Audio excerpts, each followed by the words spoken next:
Welcome to the Great Lakes Smoke Podcast Show.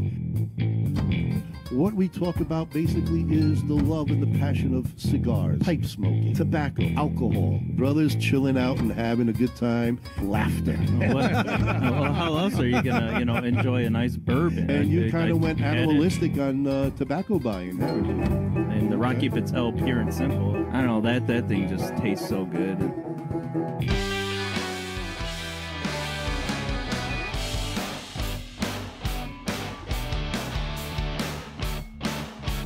Good evening, aficionados, and welcome to another Great Lakes Smoke Show. Oh, we're excited tonight. Lots going on. We have some special guests, maybe some guests that we haven't even talked about. Yeah, it's going to be a surprise to us. It's going to be a surprise to us too. Yes, we're pretty excited about it, folks. And again, we want to thank you all for joining us. We are pumped up. In the studio, we have also the president of the Chicago Pipe Club, Tim Garrity, and along with its board member, Jeff Rice. Jeff will be coming on, Tim will be coming on shortly, just to update everybody about the Chicago Pipe Show. Not much there, but he'll be talking about it to you. And a special guest that you all have been watching the Facebook pages. We're going to have Luciano from Ace Prime Cigars. Pretty pumped up about that because he is doing a lot of great things down in Nicaragua, and we're going to get to that a little later. Also, we want to introduce our brand new sponsor. It's called the K line by Karen Berger and Don Kiki Cigar Line. And we talked about it last week, as a matter of fact. Couple of weeks ago. Yeah. And one hell of a good cigar, boy. That it is. It's actually a phenomenal cigar line from what we've had the whole so line. far. And we'll be promoting, and you'll be watching Karen and the line itself. She does quite a bit of events, nonstop woman. She is a spitfire in the industry. So we're very excited to have a new line coming on, and we'll be having a few more shortly. So keep your eyes open for that.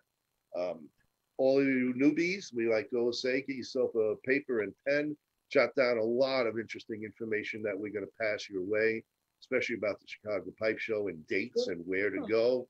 And then later on tonight, after our special guest, we're going to have Cousin Frank. And you know what Cousin Frank does. Cousin Frank does Stump the Chooch.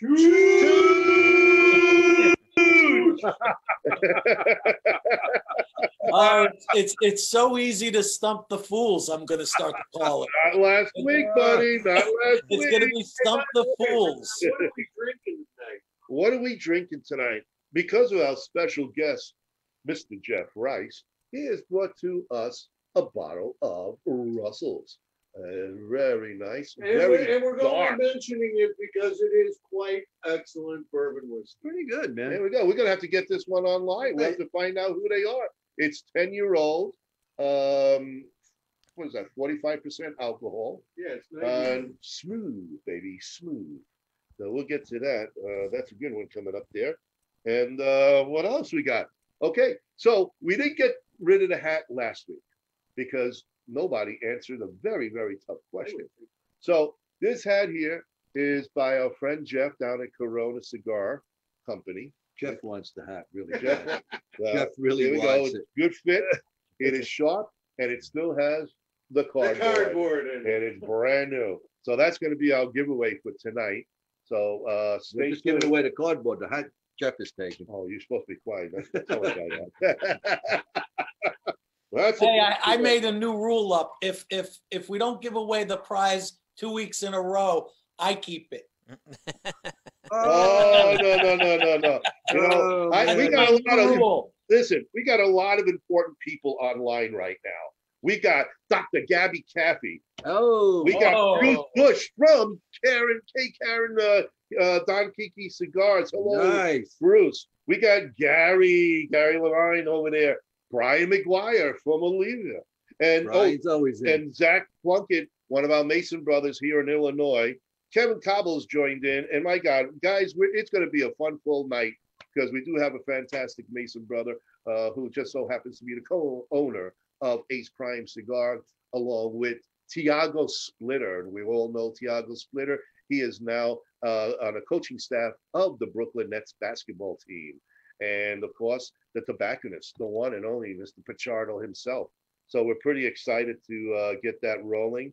And there is a lot of good stuff tonight, man. Yeah, we are excited. It's a happening show. Absolutely. And folks, I'm telling you, I know there are new sponsors, but Bob, Kyle, and Frank cannot talk enough about Karen Berger K-Line. And what was the other one, Frank, that we had when we first walked into the lounge? Oh, the small little that was the it was their small version. I'm trying to remember the name. Obviously, when you get to Bruce, if you hear it, let me know, Bruce. Come on, I'm looking at you. When you get to be our age, names, yeah, they're all very elusive. It's called remember. It's called A Great Short Smoke. Yeah. All right. Well, we're going to do a little better on that one, but there's fantastic line. So we'll be pushing out a lot of information on there and what's going on at the Cigar Lounge, because she just had another fantastic event. Take a look at our Facebook page. Go on Kevin Berger's page, and you'll see all the action going on in Daytona. The girl gets around, no question about it. Mr. Bo Cook, how are you, Mr. Bo Cook? Hanging out down South Illinois. How are you? Good to see you, Bo. Thanks for joining on board. All righty. So we got all that information, right? We got Tim coming on. We're going to give Jeff also hello. You'll always hear Jeff in the background. Jeff is always in the background talking. He's a happening dude. No, he's excited. He's excited. Oh, yes, I am. And right now, I figured let's get. My pants. Well, we can do that later on. Absolutely. Why don't we jump to? Let's jump to our sponsors. So take a look, folks, and we are looking for other sponsors coming on board. We do have a few more cigar lines that hopefully this week I could wrap up, and we'll get them online too. And whatever business you want, if you want us to help promote, it doesn't have to be cigar related, pipe related, but whatever you like. Could be pizza. Reach out to us. Ooh, pizza, yeah. I'll take pizza. Not Domino's, no. No, okay. No, I'm talking about real pizza. That's what I was wondering. All right. Write to us at Great Lakes Smoke Show at AOL.com, or give us a PM on our Facebook page. Reach out. We'd love to talk to you. Of course, we're everything helps. It gets us to the show in Las Vegas. It gets us to other events. It gets us to the post office so I can get those wonderful gifts out to you guys. And of course, always looking to get us to the pool hall down the block where we usually shoot for money, you know. All right, we can see that. We'll talk about that one, but I don't think that's what's happening. But of course, you know, and you know what? That we're looking to maybe get some apparel going for the Great Lake Smoke Show to giveaways too, some hats and T-shirts. And Mr. Jeff was talking. Well, I would first like to get my own T-shirt. You guys have shirts. I don't even have to. I have to promote other products. You know, Element. I have to promote everybody else. You get nothing. We've got a special shirt. Oh, we got it. Jeff said we got a special. Got the big chooch right on the front of it. We're gonna have a special chooch shirt. It's a hair shirt. Oh well, Gary, we'll talk about that sponsor later on. But anyway, right now, folks, get yourself ready. We're gonna turn it on to Kyle. He's got some companies that we're just so happy to be with us. Take it away, Kyle. Our first sponsor is Johnny D's Teas out of Lakeville, Illinois. They are a veteran-owned company and take great pride in their work. Their goal is to not only fulfill one order for any given customer, but to earn all future orders by offering the best products at unbelievable prices. Ask their repeat customers and they'll tell you their quality is always the highest while the prices are the lowest. Shop any of their American Veterans collections and 25% of all the proceeds will be donated back to the veterans of foreign wars or the American Legion. our next sponsor and our newest sponsor, K by Karen Berger Cigars. Loyalty, passion, courage. These are the founding principles of K by Karen Berger Cigars. The Maduro, the Habano, and the newly rated 93 by Cigar Journal Connecticut. Do yourself a favor and check out these wonderful line of cigars that come from a completely linear company from the seed to your hands.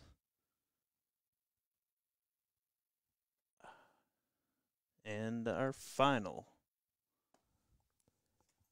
sponsors are DAV Cigars out of New York. Decades of experience combined with true love and deep understanding of cigars result in the highest level of standard of each DAV hand-rolled cigar. Next sponsor is RNA Treasures out of Tampa Bay, Florida, the last of a legacy. The last inventory from Thomas Cristiano in a warehouse where everything is aged and well kept for all your pipe and smoking needs.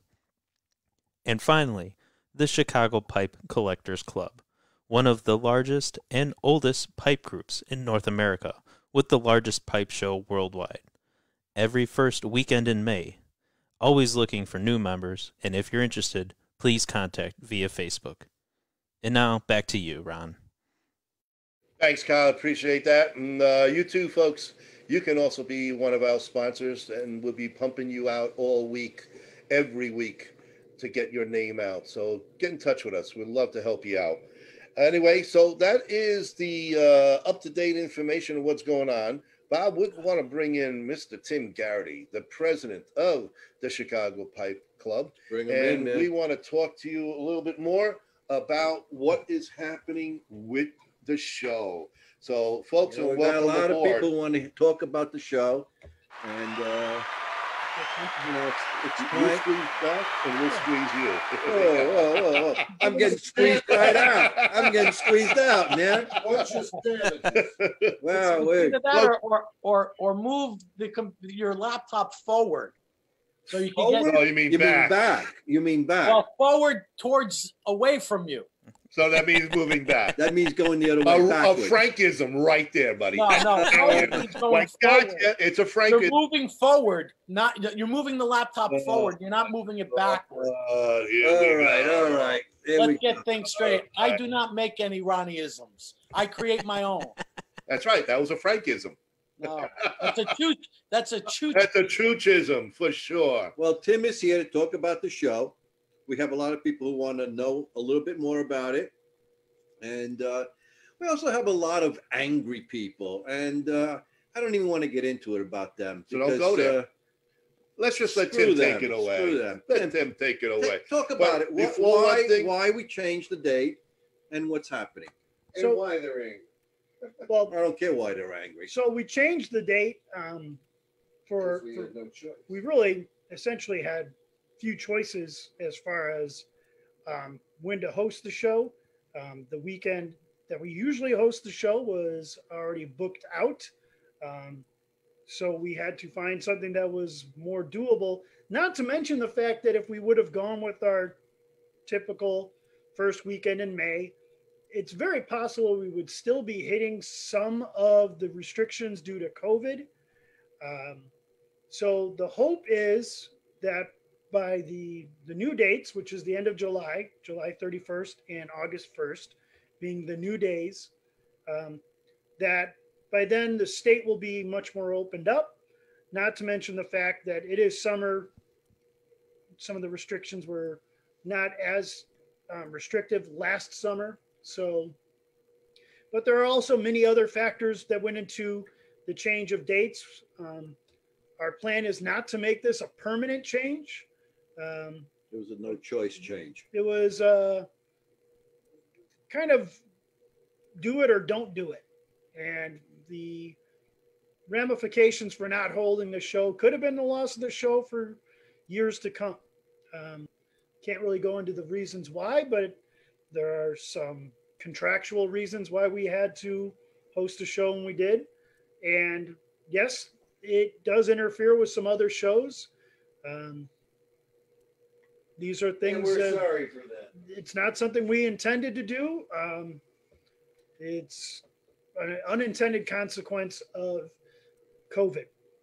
Sorry, but that's the way it is. COVID has put some heavy restrictions on all of us, and the show is no different.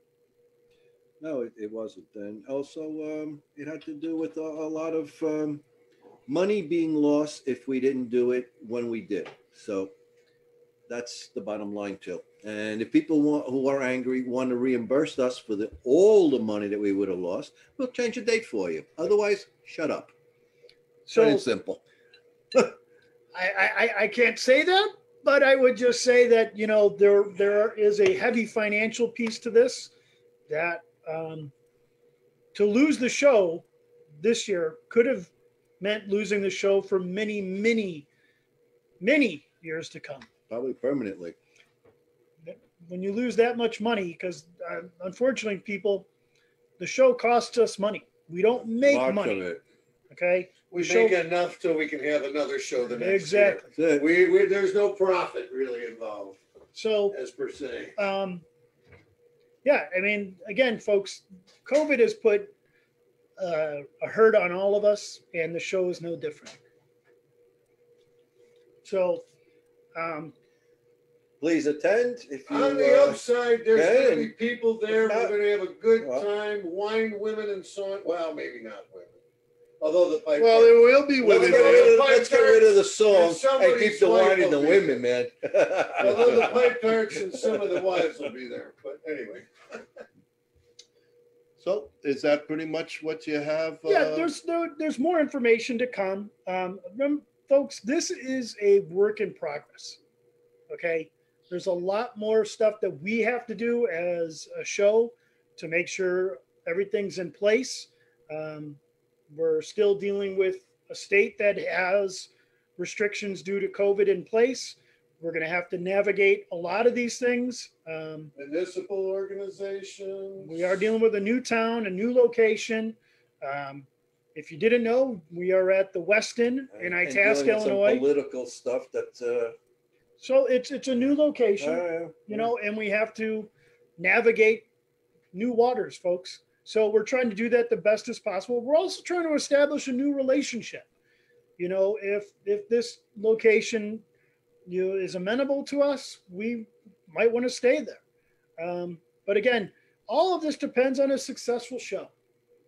And our goal is to hold a safe and successful show, to reunite the pipe community that has been, shaken up just like everybody else. So there's going to be a lot more. I'll be coming on several times in the months to come to give you updates. All of these things are works in progress. There's a lot of work in progress. Hell of a lot of and work. It takes a lot of work to put this thing together.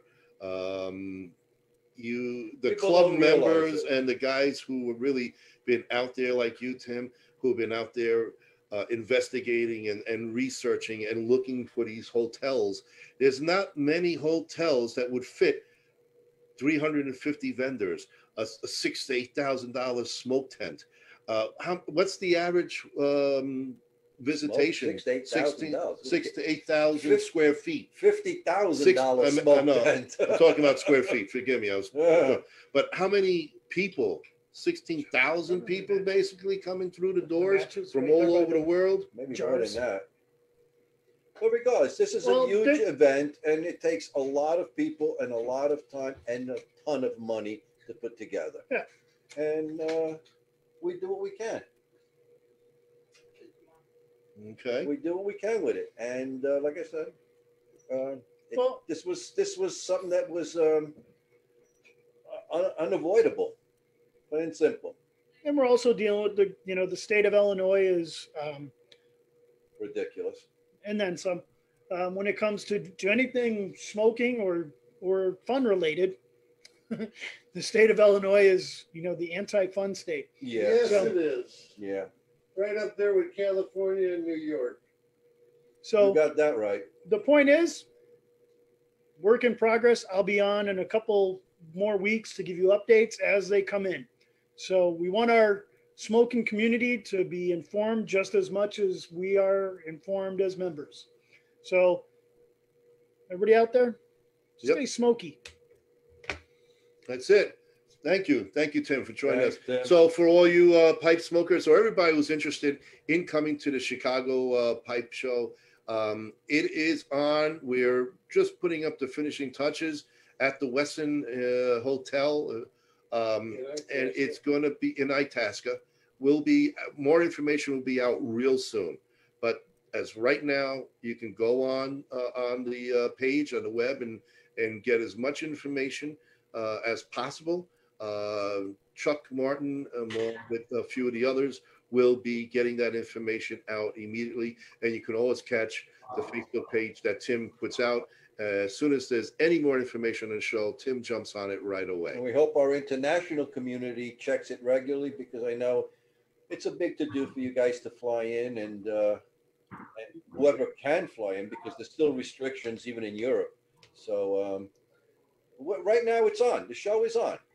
That's all we can say. And we're committed to making it happen. Yeah. And again, for all of you who are local, between our Ohio and our St. Louis pipe members, it was a do or die for us. So we didn't mean to step on any toes from your show, but obviously, like Tim said, it would have been a very, very big loss financially through a deposit, and of course, just setting up. So we're looking to go back to our dates back in 2022, and that should happen. All right. Anyway, All right. Tim, thank you. Thanks, Tim. All right, everybody. So that's the updated information. Coming on board is our wonderful special guest that we've been trying to get hold of for so long, but obviously he is very busy. He's a 6 traveling years man. in the making. We finally got him on. Well, he is the cigar, the traveler. He is. He lives his name with a cigar. No question about it. He is it. How we doing, Luciano? How's everything going down there? Everything's fine, man. Well, thanks for the beautiful introduction. I missed you guys. It's been a while. Yeah,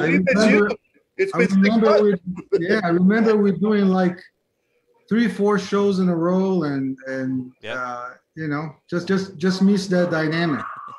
Yeah, well, we missed those shows. That's what it's been, and that's where But again, with COVID, and I know you've been traveling. You're in Nicaragua, folks. Luciano is actually recording in Nicaragua as we speak, so it's hard to track down the traveler himself. So it is. It really is. How are things going? How is Nicaragua? How's the factory, the farms?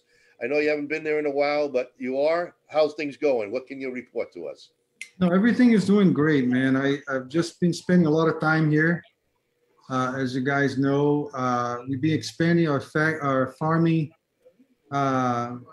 portion of our business. So it's been a very busy season for all of us. Pichardo is really busy. With the new project, with the new farm in Pueblo.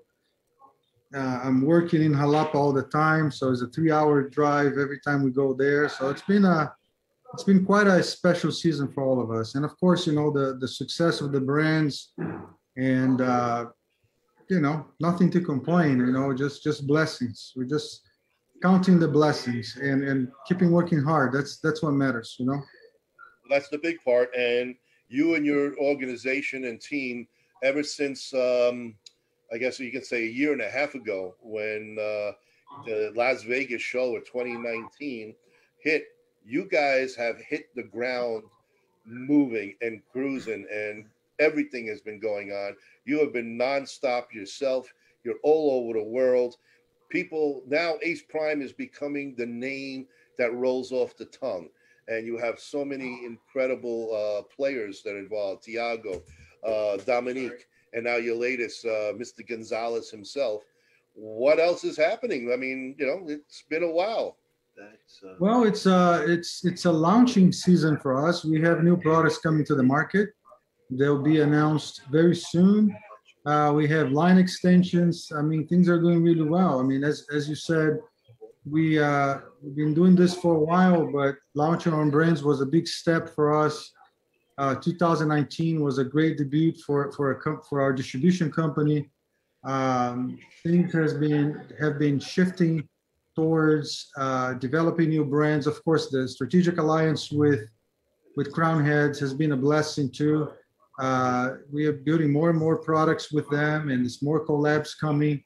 I think the entire market is at a very good momentum. Actually, I think I'm very, very positive and optimistic. I think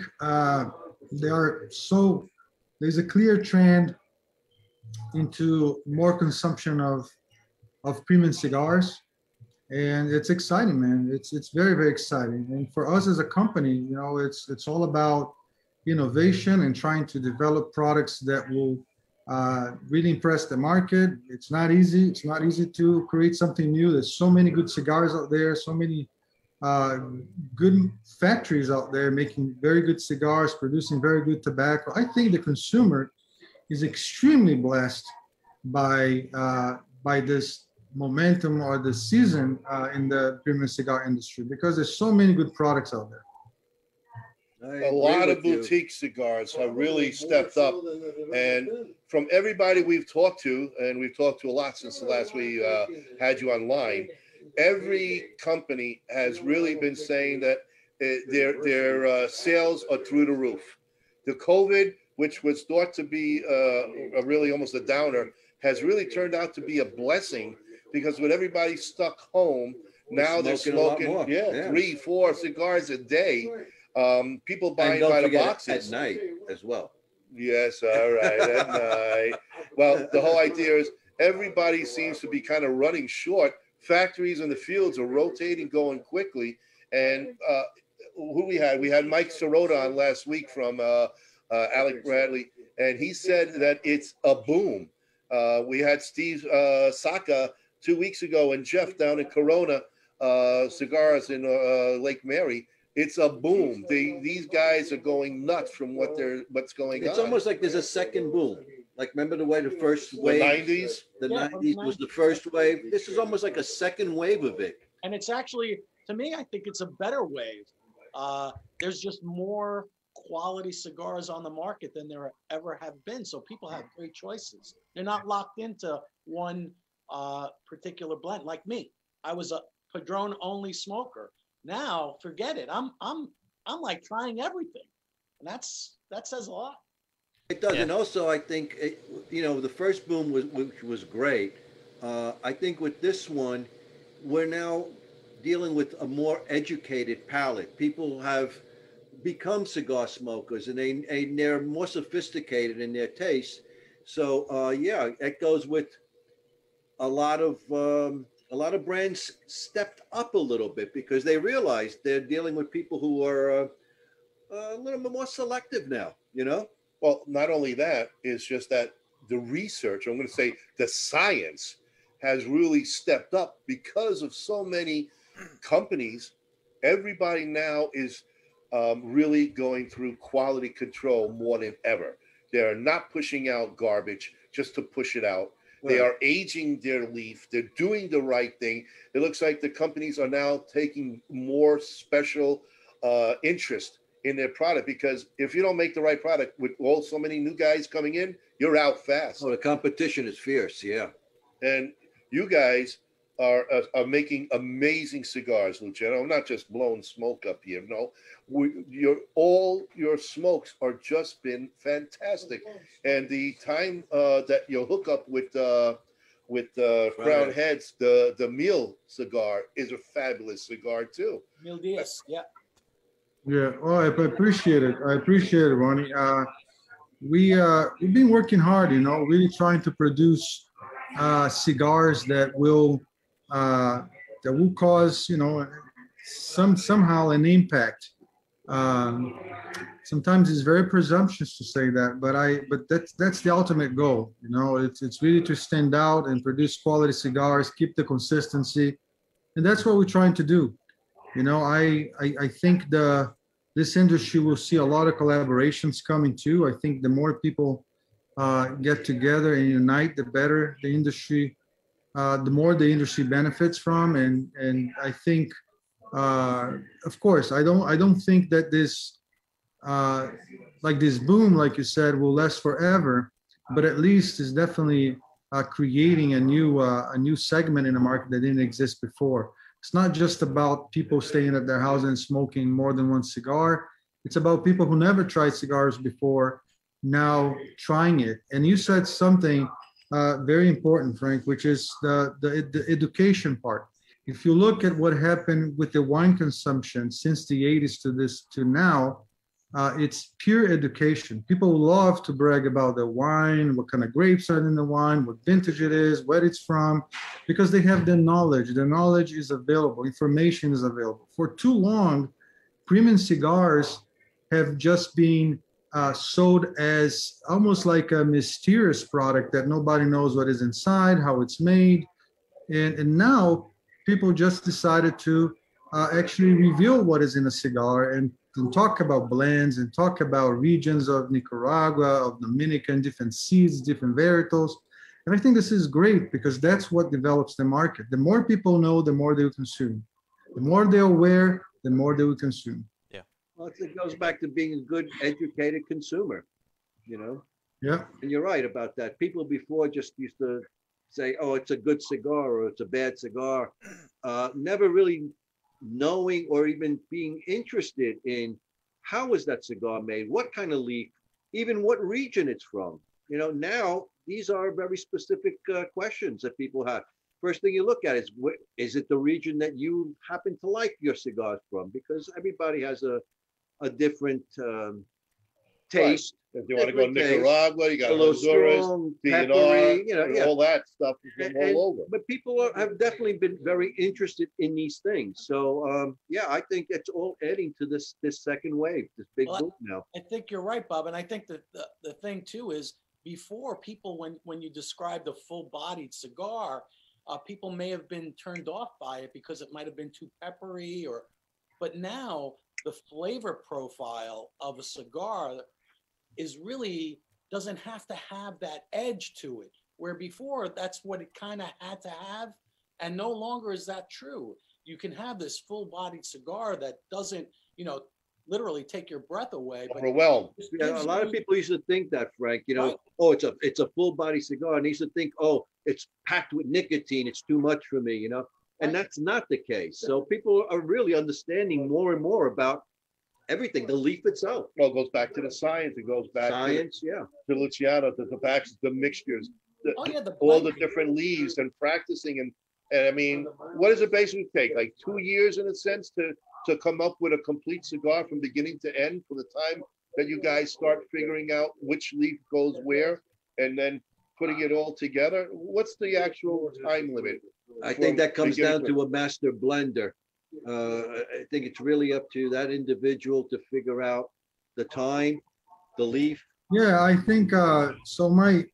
My take on this is, I coincidentally I've asked this question. I actually was asked this question maybe 3 or 4 times this week. I can tell you that we have a cigar that's going to be launched in about 2 or 3 months. And I can tell you that when I built that blend in my head, I knew what to expect. And probably that blend took about 10 minutes to get it, and there was nothing to change. And the blend came out amazingly. And I was really happy with the blend. And remember that when we're blending something, we're not blending to ourselves, we're blending to the consumers. So you have to imagine what would be people's experience, reaction to the smoke you are providing. But there are times, and I can talk about it because this is coming out very soon. We're going to launch the core line of the Luciano brand, which will consist of a very unique brand in 3 different sizes. So that cigar took us months because I was trying to reach something that I was not being able to achieve right away. It took some time. Sometimes you have to wait and sit on the tobacco to make sure that tobacco is maturing, that tobacco is ready to be used. So it really depends. like a good example is the Mil Diaz. A lot of people think that we took 1,000 days, which is the meaning of Mil Diaz in English, to make that cigar. That's not true. So we didn't take 1,000 days, but that 1,000 days is it's almost like the coronation or the celebration of an encounter, the encounter of John Huber, myself, and Pichardo. So in 2018, I hand out the first sample of Mil Diaz to John Huber and Mike Condor, the partners, owners of Crown Heads. And we all smoked together, and John was really impressed, but he was a little afraid because he thought that the market was not ready for that type of cigar. We're talking about complexity in a medium body, for some people even mild, but I think it's a medium because of the high acidity, and it was a complex smoke, and he thought that the market wasn't ready at that time. So we decided to postpone the launch of that cigar, and it took us 3 years to really say, remember that blend? Let's try it again. I think actually now it's time. And then John did this amazing job of teasing, and we sent the cigars to all the influencers and people who are really in this industry. We sent to friends, some people may call competitors, but they're also friends.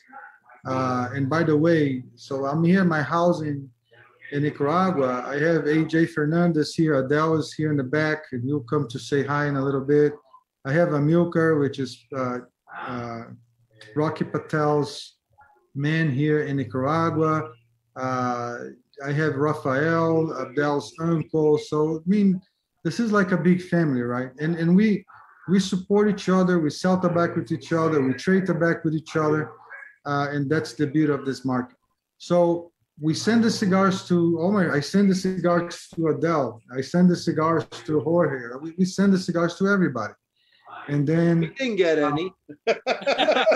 We weren't invited down there. We're somebody now. Wow. You say everybody in the industry. Look, the appetizers just got here. Some Nicaragua show. Thank you. Wow. That looks delicious. Delicious. That goes well with the cigar.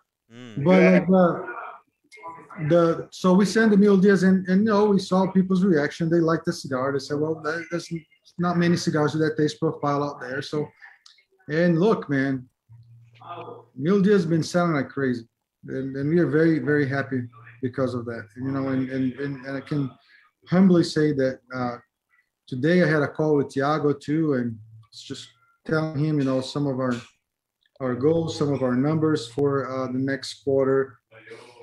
And then he ended up the call saying, hey, brother, let's count our blessings, because, we've been really blessed. And we are very, very happy with what's happening right now. No question about it. And last time we talked, actually, the last time we had you, we had Mr. Gonzalez on. And that was the big announcement for us with you. How's things going with his line? How's everything going? It's doing really well. More and more stores are buying it. We start shipping that cigar about, I think it was late November, beginning of December. So it's been like 3-4 months in the market, and the demand is growing. So I love the blend, and everybody who try and smoke that cigar get really impressed. So we're very happy, and I think he is as well. So that's the big part. How's Dominique doing? We haven't really heard much from him lately. Dominique is doing well. I spoke to him last week. The good news is good and bad. Bad for the consumer is good for him, for the company. This was a limited edition, and we're basically from the distribution standpoint, we're sold out. You can still find the cigars in stores, but not for too long. It's a cigar. It was a huge success. The MXS line is a line of limit series, and it's been amazing. I love that cigar. I think it was fantastic. Really, it's one of the best I've ever smoked. Yeah. So, are you going to have plans to reissue it maybe down the road? That's it. No, we always open. We always open. Okay. for that. So usually you can say whatever you want. It's the market who dictates what's going to be launched or not.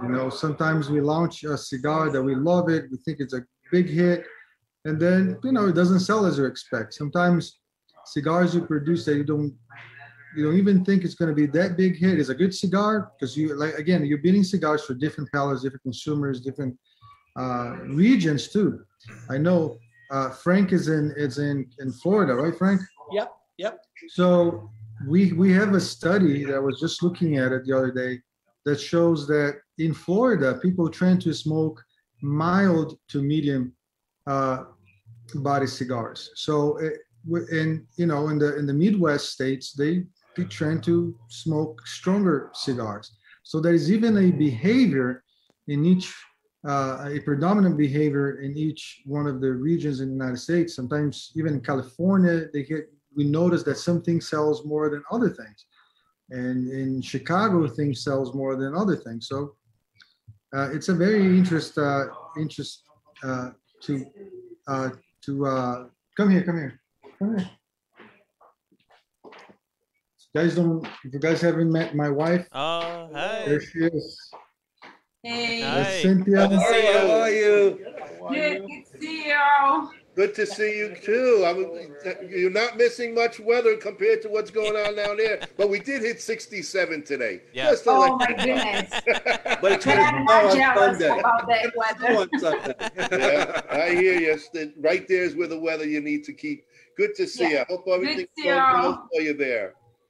Bye-bye. Bye. Bye-bye. Nice. Very nice. Oh, Yeah, that's good that you so- put her down there with you. Yeah, I had actually my daughter here too. She just went back to California yesterday for her water polo practice. And then the wife will be here with me until the 15th. So Beautiful, beautiful. Hey, Yeah. any events up here that we should be kind of being prepared for, and do some events locally? yeah, I think our first event after this let's put this way, after the vaccination started. So we got an event scheduled at FedEsh, I think, in Kentucky. It's going to be a big event. Also, Nish Patel will be there. We'll have some other. It's almost like a small trade show that will happen in Kentucky, and I'm very much looking forward for that. A train show, you said? A trade. Yeah, so sort of a mini trade show, like different stores in the area will come, and we'll have like sort of an exhibitor thing. Let me introduce you to this guy here, because you're right. gonna hear this. This is actually, you're gonna be the first media. What's up, boys? To actually meet this guy. Let me introduce you properly. All right. So I met this guy about 4 years ago because of Tiago. I went to this amazing place in New York called Soho Cigar Bar. And Soho was, you guys probably heard about, and Soho was the first store to carry Ace Prime cigars in New York. Remember you mentioned that. Very proud. A real New Yorker right there. Yeah. And What block? And now, and Mike ran that place. And Mike ran that place for all these years. And due to COVID, New York is shut down still, so all the lounges are closed. And he was doing a great job consulting for several companies. And I said to myself, man, I gotta get that guy to work with us here, because he's such an important asset. That guy knows everything about cigars and also about people. He has this amazing, brilliant marketing brain. He does amazing social media work. And it was sort of a coincidence that he wanted to come over, visit our factory, get his feet wet, and know more of the practice of all the theory. Because that guy knows a lot, so he wanted to have a chance to go and do the farming and learn about manufacturing. So he came last month and he said, you know what? I think I want to stay here. And I said, yes. So There you go. Oh, wow. it worked. I got it. Specialist because he's a New Yorker, so he knows Madison Avenue, how to advertise. Where are you guys from in New York? Jackson Heights, Queens, Oh, right outside of the Manhattan. Amen. I lived in Astoria my whole time. Yeah. Oh. Tino's 10 years. Pizzeria on Broadway and 31st. You know that place. Steve is a gentleman, and I love him. Good stuff. So listen, I want to officially introduce Mike. So Mike is with Ace Prime team now. He's Awesome. running Right. our marketing. Thank you, boys. He's with us. So, and I want to let you guys talk for a little bit, and then I'll come back because I need to say hi to Go my say guest here. hello and Yeah. bring more guests. Go ahead and go eat. Go eat. Yeah, put a platter of meatballs. I got my sausage. Fine. Right, tell us, man, what's going on? So, are you an original New Yorker, or where are you originally from? Well, actually, I was in New York 10, 11 years. And then before that, I was born and raised in Atlantic City, New Jersey. Oh, Yes, Jersey. New Yeah. Jersey in the house. Yeah, Jersey. Yeah. Cousin New Frank Jersey from in the Jersey. house. Hence the pinky ring. You know what I mean? Pinky ring in Jersey. That's it. We got to have it. What's the last name again? Granolas. Janolis. Oh, so I would say that's a great. Digani. Yeah. Yeah, okay. My mother's Greek. My father's Greek. My mother's Italian. Hey. Oh, And that's why you live in Astoria. Oh, and it's, you got the pinky ring for the Italian you part. have to. So it's actually funny. Astoria, we looked at a bunch of apartments, and then we went to this little spot in Astoria.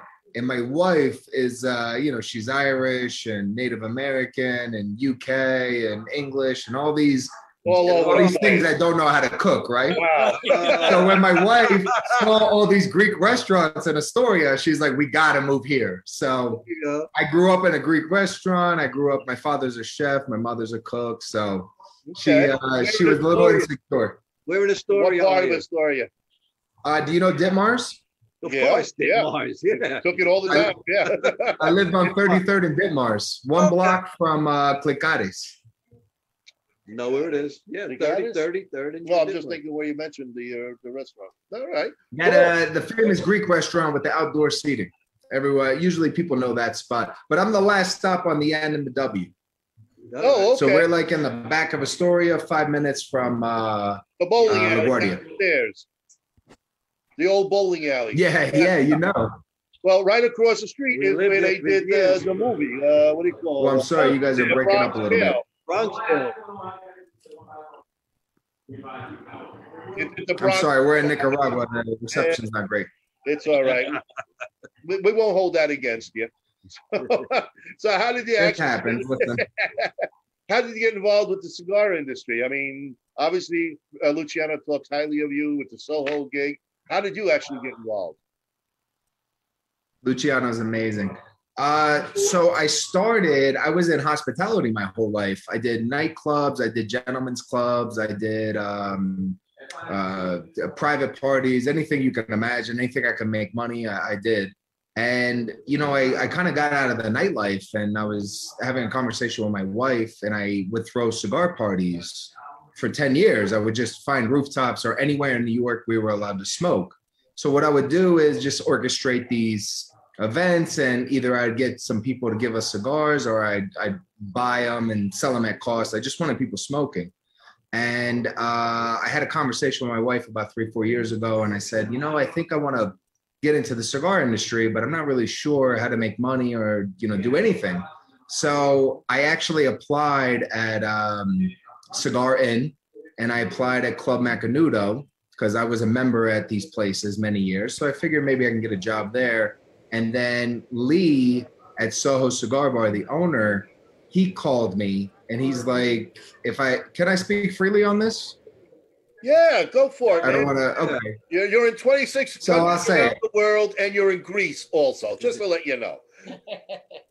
Love it. So Lee, who is a longtime friend of mine, I've actually been sneaking into Soho Cigar Bar since I was 18. So Lee calls me and he's like, hey, asshole, did you apply at Macanudo and Cigar Inn? And I was like, yeah, how did you hear about this? And he's like the most connected guy in New York. So I was like, yeah, how'd you hear about it? He's like, it doesn't matter. Do you want to work here? I was like, yeah, I'll come by tomorrow. Let's have a conversation. And that was it. And the funny story is that when I was 18, my best friend was going to Jersey City College, and I had more friends at Montclair. So what I would do is I was dating a girl in Tribeca.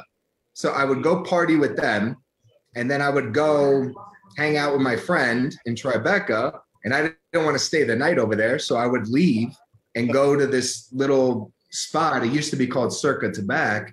And I would sneak in there with a cigar, and I'd be like, give me a Macallan 18. Although I couldn't afford it, I just knew he wouldn't card me if I ordered that. Right. So I would go there late night, smoke cigars, drink Macallan 18. I would be broke. And then I drive back in the morning. And I've always used that venue for parties and any type of events I was doing. I would always keep him in mind. And I was fortunate. He never forgot it. And he was a great guy, and he always took care of me. And we ended up working together for 3 years, and it was a really successful relationship. And if it wasn't for COVID, I would have never ventured out and did anything else. After COVID hit, I was like, all right, how do I stay in the cigar industry? Because I busted my ass in 2 years. I took the cigar sommelier tobacconist test through Tobacco University with Jorge, and I became a CCST, cigar sommelier, certified cigar sommelier tobacconist, right? So I found Jorge told me, oh, you're the first one in New York to do that. So I was like, oh, wait, so I'm the first person in Manhattan to do something? I was like, I got to hire a publicist. This is great. So we ended up getting in a lot of magazines, and Cigar Aficionado was regulars of ours. So we ended up getting Cigar Aficionado, and we just took it to the next level. And then, I had this great climb, and then all of a sudden COVID hits.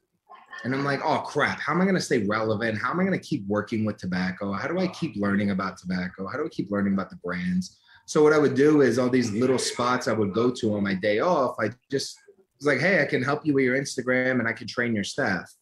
And the training was not as complicated as you think. Like, okay, if you like Roma Craft, right, then you're going to like Foundation because it's from the same region. It's going to be different, but it's worth a try, and it's an educated guess. So I would just kind of teach them on because what we don't realize as cigar guys is that we know so much without thinking about it. Like, we know every cigar from Esteli. We know every cigar from DR. But a lot of people don't know this stuff. So it's like, oh yeah, well, the Royale Davidoff, that's aged 10 years. Oh, that's why it's $100. So little things like that, just trying to educate and pass on the knowledge. And after that, I figured I actually did a 12-hour study session with Nick from Foundation in Connecticut. So it was like a 3-hour drive one way. So I went up there, I spent the day there. Nick was amazing. He's such a gentleman. He's so educated. And I actually kind of fell in love with the farming process, and it kind of became a focus. So Luciano being such a good friend, and honestly, I was the first one in New York to carry him, so I know he owed me a favor. I was like, hey, can you take me to the farms? Do me a favor. You know what I mean? Kyle, I see your background, man. I see that every day, and I'm so grateful, and I'm so pumped up to be there. And it's like you're like a kid in the candy shop, and it's not even smokable tobacco at that point, but it's just such a unique and beautiful experience. So I was like, hey, do you mind if I come there and you show me around and teach me some stuff? So when I came here, you know how Luciano is. He goes, Mike, I have an idea. And when Luciano says that, I'm all ears. What do you got for me? You kind of lean in and you listen to the guy. And he had some great ideas on growth and what we could do with the company. And, the brands that he had, and Mil Diaz coming out, Luciano and Pichardo, they got 92 and 93 Cigar Aficionado. And I just saw a company that was so busy that could use the help and with the education. It was just kind of a marriage, it really worked out well. And it's nice to work with passionate people. I got a little spoiled working with Leah Soho. He's so passionate about customer service and providing the best product and the best experience. And, you don't get that with a lot of bosses and a lot of owners. So it was so unique, and he really let me run with things. And I get a current vibe from him from Luciano with that. And it's just been such a unique experience. And like, I talk to you guys now, I see you on the screens, and I'm talking to cigar guys, you know what I mean? Like, you get it, you know what I mean? Absolutely. Yep. To be in this opportunity, to be at a point in my life, and my wife moved down here too, like to have that as an option, so unique. And I'm like, I don't know, even if it doesn't work out, I want to live in Nicaragua for a year. Let's go. I'm out of here. Well, have you met our friend Kurt? He just moved down there recently. He's a friend of Luciano. The firefighter? Yeah. Yes. Oh my God. Can we talk about Kirk for 1 minute on this show? Kurt is always talkable. Oh my God. First off, Kirk's my favorite person. He's good friends of ours. He is amazing. So what's funny about Kirk is I met him here, loved him. He stops by the factory all the time, love him. So what me and my wife like to do is the best thing to do when you're in a new town is get lost. Just start walking around. So we're walking around SLE. I'm dressed like this, you know, like gringo. And I'm smoking my cigar, you know, pinky rings on. And all of a sudden, I'm like, I hear, hey, gringo.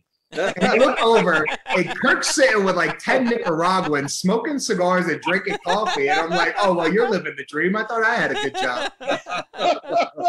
The other one, I'm walking. So in Nicaragua, they have a very famous church in the middle of town. And it's usually in all the Google searches. So I'm kind of walking that square.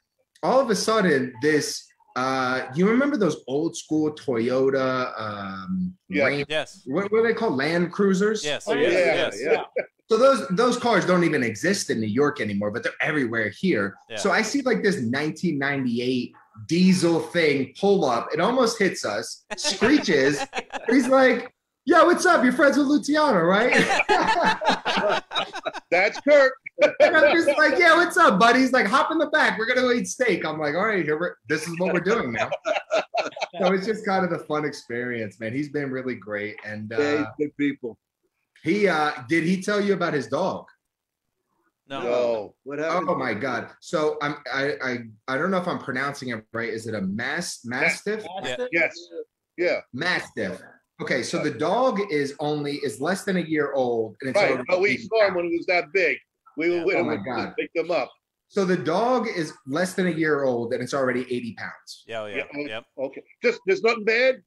And I don't know if you know, but it's bigger than any Nicaraguan I've met so far.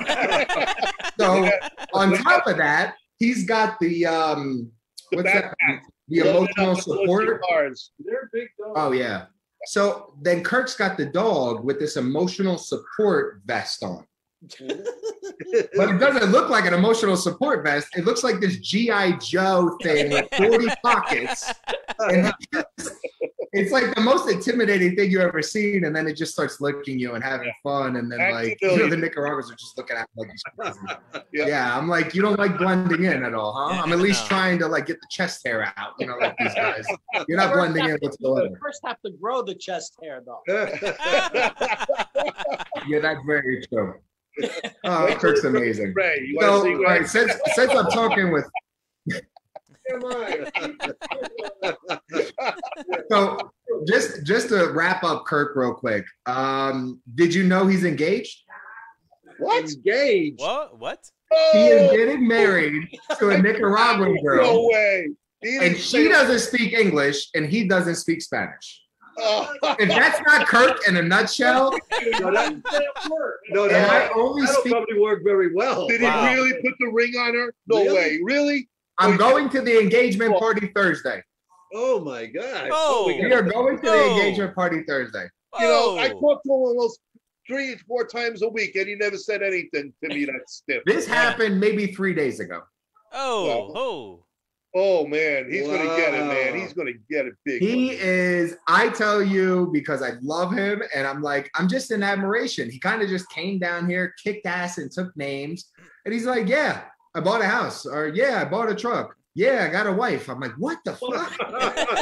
And he did that in 3 months. I didn't even unpack my bags yet, and you already did all this. He moves fast. He's no joke, man. He's been talking about moving down there for about 1.5 years. Yeah. And we kept saying, no, you ain't going. Bull, no. He goes, I'm going. I said, no, you're not. And we all try to talk him out of it. No, you know, he's the whitest Ringo you'll ever want to see, whiter than you. And I just now, and since he's been down there, he couldn't be happier. He could not be happier.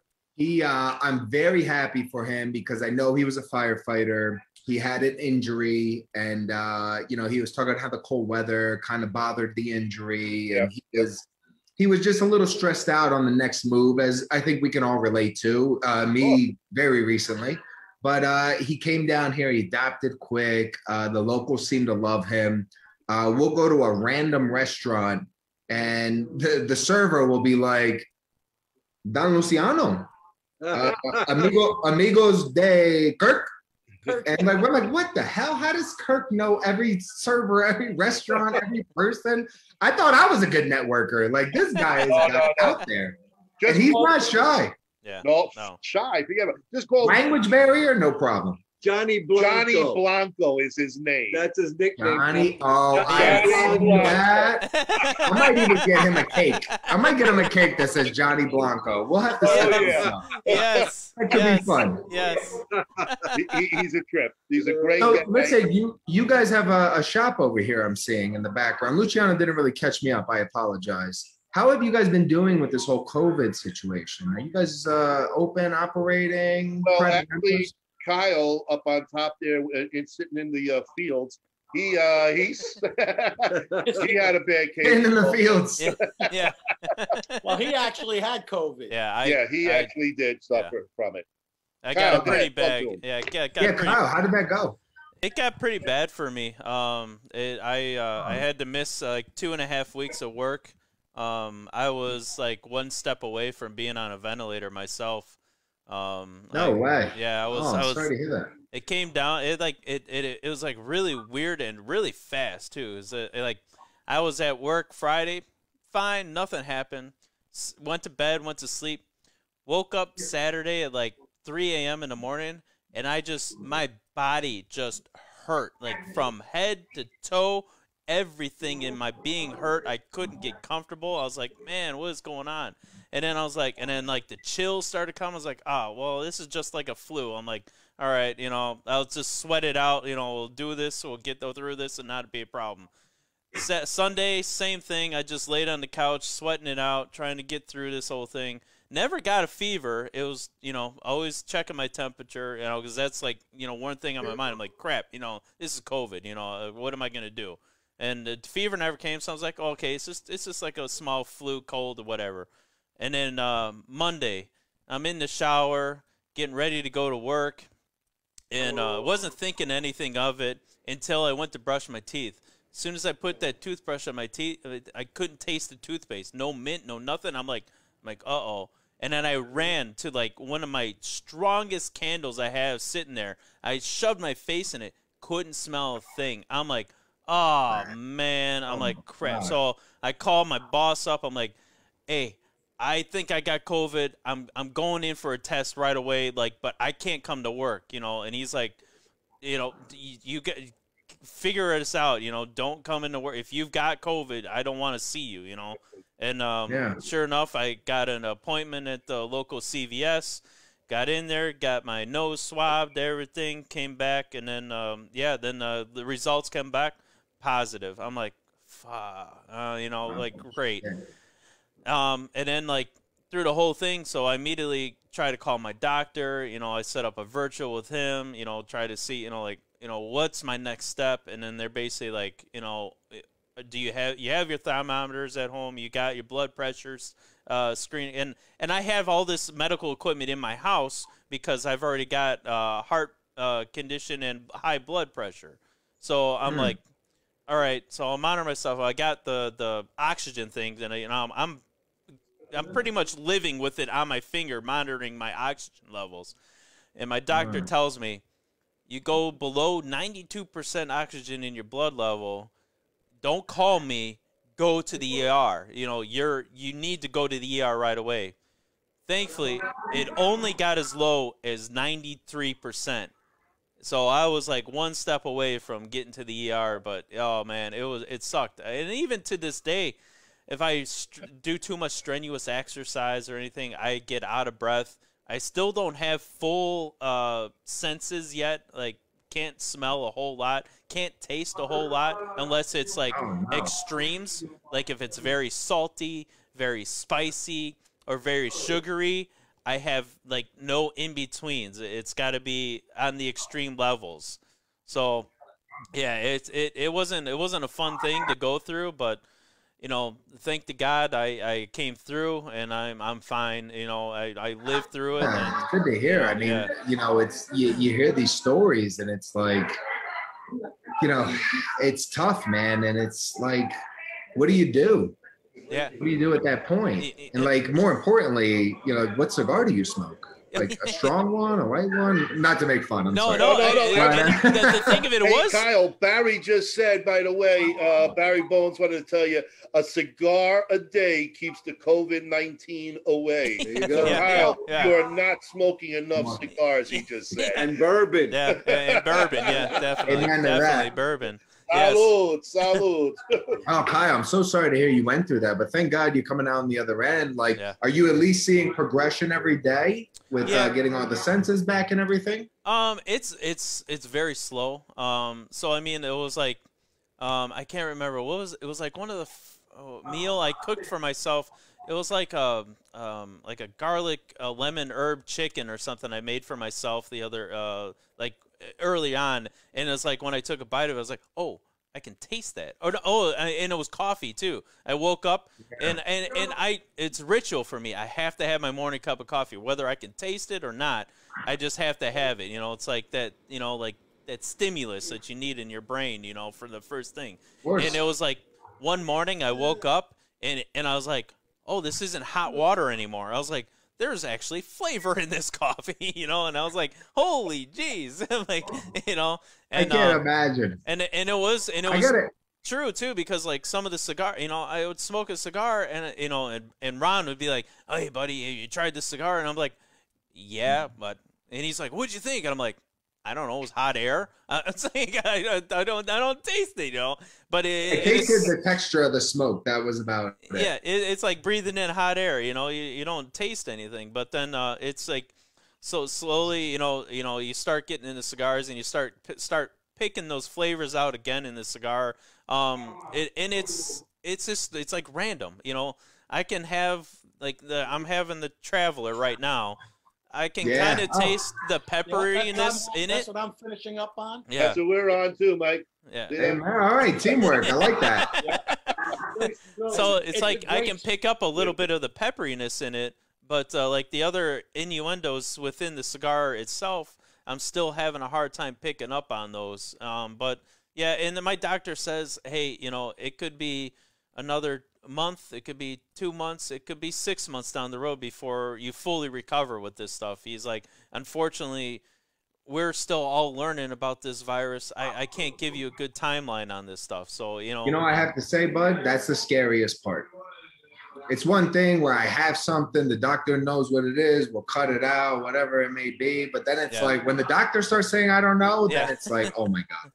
That's when I start panicking. Well, Kyle, I already start panicking. I stub my toe when I panic, you know, so I can't Kyle, I imagine. got two questions for you. Yeah. Kyle, he wants to know, Jeff wants to know what kind of blood type are you?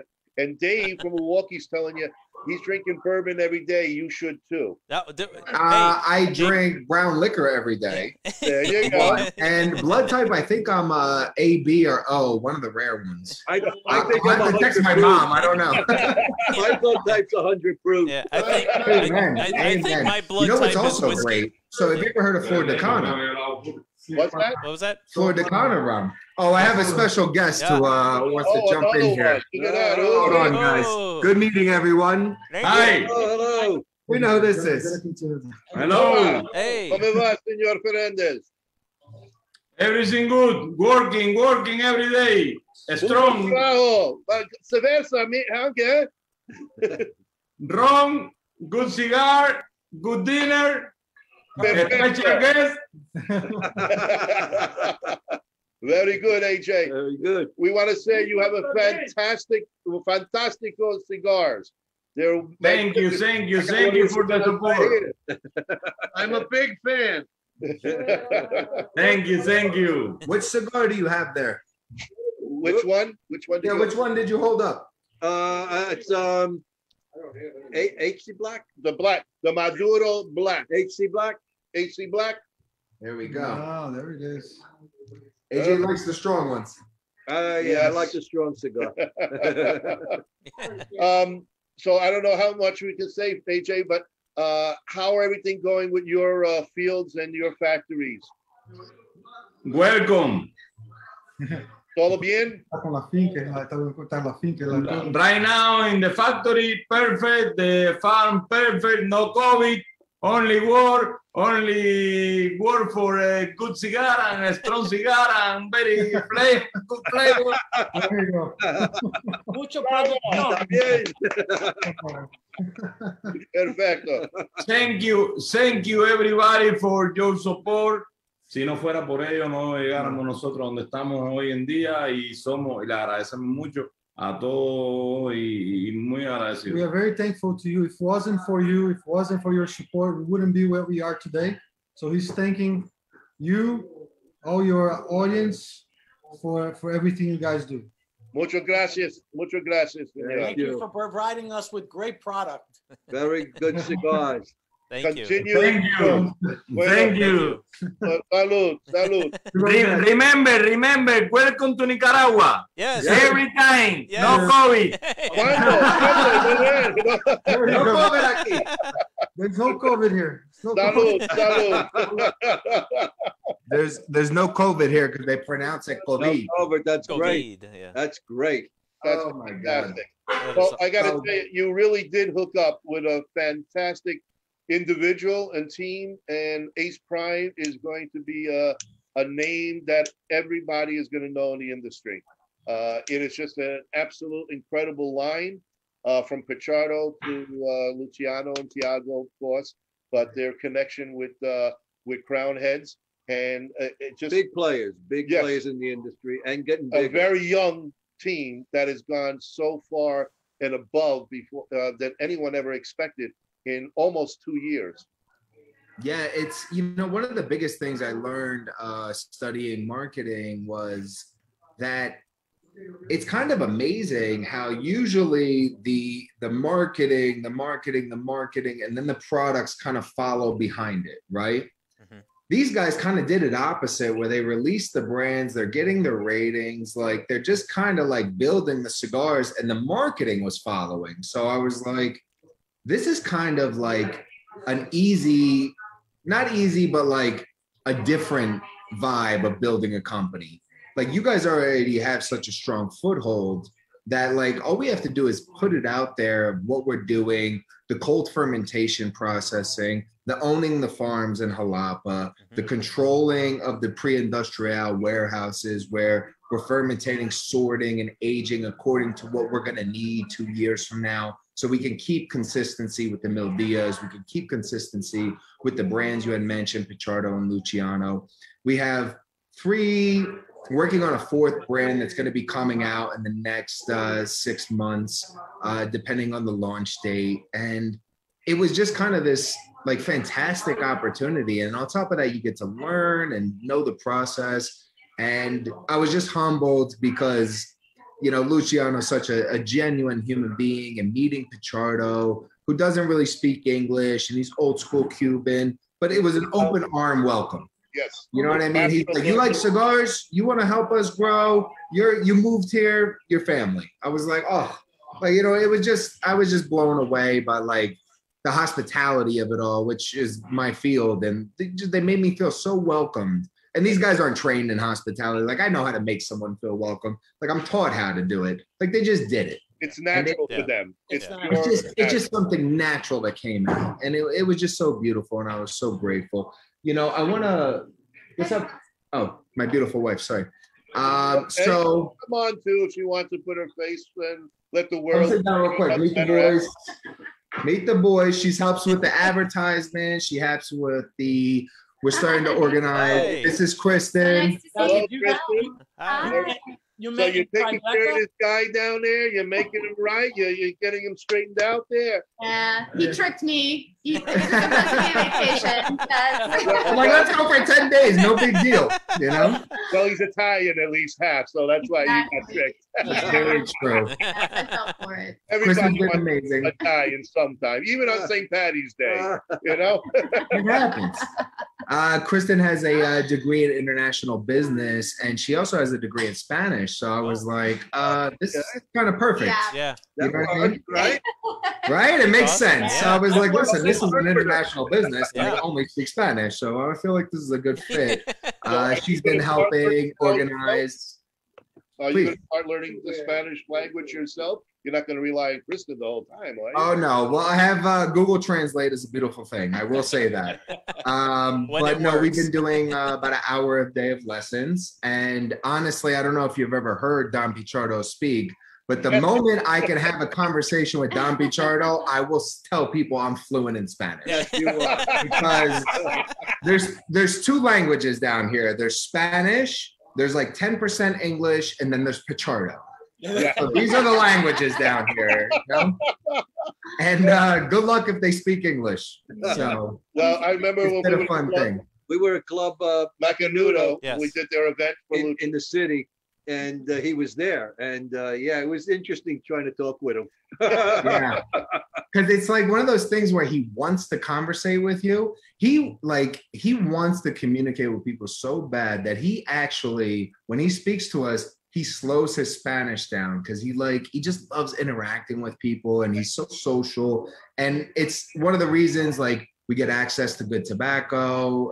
It's one of the reasons like the rollers really respond to him and Don Luciano. And it's just kind of this weird synergy where it's like, take business back 30 years where people shook hands and people just like respected each other. And hey, listen, if you got to go home early today because of a doctor, or, I need more hours, like they'll just like open the factory on Saturday for 3 people so they can roll more and they can make more money. They just go above and beyond to like take care of the people that they call family and the people that like make these products so great. La familia. Yeah. Well, that's one thing. When Luciano comes back, we know that he started the foundation. That we are so excited for him for what he's doing for the people in Nicaragua, and that's one of the things we want to help promote him tonight when he gets back on, because it's a beautiful thing, and more companies really do need to take care of the people down there. They can't just really use and abuse them. There's without them, they don't have anything else. They're the backbone of the industry. Those people. They are the backbone. Wonderful people, and they really need our help. And the standard of the industry just needs to change overall. Absolutely. That's what it is, and that's what we're trying to do. As Michael said it so beautifully, lead by example. So that's what we're down here to help with, and we're thrilled to be able to have him do something that he's so passionate about, and be able to support something that's bigger than us, and to live a little bit more of a fulfilled life down here, doing something for others. So we're really excited to promote it, and we appreciate your You support. could say it more better by helping the people and giving back, because unfortunately, people take. They don't give, and that is the problem. And for you guys, what you're going to do, I know you're going to be a very big part of that in Nicaragua, and thank you for that. That's please, thank you. And Good luck there. Thank you guys for moving down. By the way, there. remind Luciano he was supposed to bring us down there. Just a reminder. We're here. We're here. Let's go. Well, we're supposed to bring us down there. We were too. supposed to go there, last year, and do a whole big podcast in the fields and all of that, and show us around. And we're still waiting, of course. But Well, let me introduce you. This is Kristen. I'm Mike. We're head of marketing. So let's get you down here. Let's do a podcast. All Let's right. give you a tour. You can see. You know what you would dig? When the first time you devein a tobacco leaf, oh my God, it's out of this world. When you take this tobacco leaf and then you wrap it around and pull out the vein, I don't. It's like the first time I opened a Christmas present. It was the most fun thing. And then, like, you know, it's funny. They see us coming down, and you know, the Nicaraguans and the locals. They really don't kind of like know what's happening, right? Like, why are they here? Are they here on a tour? Are they investors? Are they partners? Like, well, what's going on, right? Mm-hmm. So then we start doing work, and we're like, oh, we can do the rest of this. And they're like, you want to work? Like, you want to do this? We're like, oh my God, this is so much fun. Like, we did box pressing, we did vein, we did quality control. And they're so receptive to, like, it's just about being good people. And like, they just love like the passion, you know, like even the guy doing the boxing, the ladies doing this, the doing that, whatever it may be, like just so much passion surrounded. Like, it's not like the guys on the bottom level and they hate their job. Like, no one hates their job down here, at least in the Tabacaleiros, right? Like, they just don't hate their jobs. They're just so happy to be a part of the process. And that's something we want to focus on. And it's also something with the charity. I don't want to get too much in it. I would love Don Luciano to talk about it. But it's just seeing something that's not right and trying to change it. Mm-hmm. And that was like a big thing with moving down here. It wasn't just about tobacco and, you know, the marketing and all that good stuff. It was really about like seeing people that needed help. And, you know, being in a position to do it was very unique and very special to us. And, you know, your support, honestly, it does mean the world, because Instagram and all this, I put a post up on my page at Mike_the Greek, and you know, we raised over $2,000 in one day off one post, and that it was amazing. I'm blown away by it, and I'm so happy I have an outlet to say it, because we just put up one post. There was no marketing strategy. I just wanted people to see it. You know, I got a good following, nothing crazy, but I was like, hey, everyone, give me $20. My birthday was 3 days ago. So I said, hey, it's my birthday. Oh, thank you guys. Yeah. I said, hey, it's my birthday. Do me a favor. Donate $20 to this link. You know what I mean? And I hit up all my friends in New York, all my followers. I was like, listen, I see you posting your Jordans. I see you posting your Rolexes. Give me $20. And you know what? People went above and beyond, and they, you know, everyone donated over that. And guess what? We fed 30 families for like 2 months. And it's just like, nothing, you know what I mean? And we get to go up there and do it. Thank you. Yeah. And, you know, currently we're trying to raise money on the link. And if we get to 25, Ace Prime and Tabacalera Pichardo is going to match that, so we can get to 50,000. And we're going to build daycare centers. We're going to build, there's a lot of challenged kids down here that need special care. And we're going to build a daycare center and special care facility for the workers. So that way, we're going to build some factories and just trying to like raise the industry standard. We want to raise that. Yeah. Right. You know, we want to bring it to the next level. That's great. That is amazing. Absolutely fantastic. Congratulations. By the way, Mike, do you speak any Greek at all? I know all the bad words and all the appetizers. All right. Well, we have Tiganis. We all know Tiganis, how are you? The only thing I know is Katana Pas. Oh, so like I said, the bad words. We got Valeria from Greece just jumped on, so I just wanted to, you know, say if you want to speak some Greek to her, to our Greek audience, go ahead, because they would love to hear it. Tiganis, Piosi say, you know, how are you? Where are you? And I'll say this funny story. We drank too much rum the other night, and we were laughing. He's like, have you ever thought about your own cigar label? And I was like, only every minute of every day. But, you know, that's every cigar guy. Right. And he's like, what would you call it? And I was like, well, I have a couple ideas, but I think the best seller would be the Malacca. You know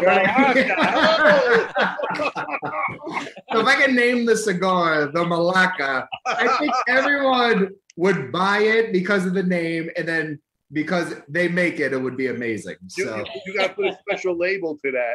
You got to come up with a real good label. I'm going to put it on a Greek New York to-go coffee cup. The blue one with the big label. It's going to say the Malacca. I've already copyrighted it, so I'm putting it out there. It's fine.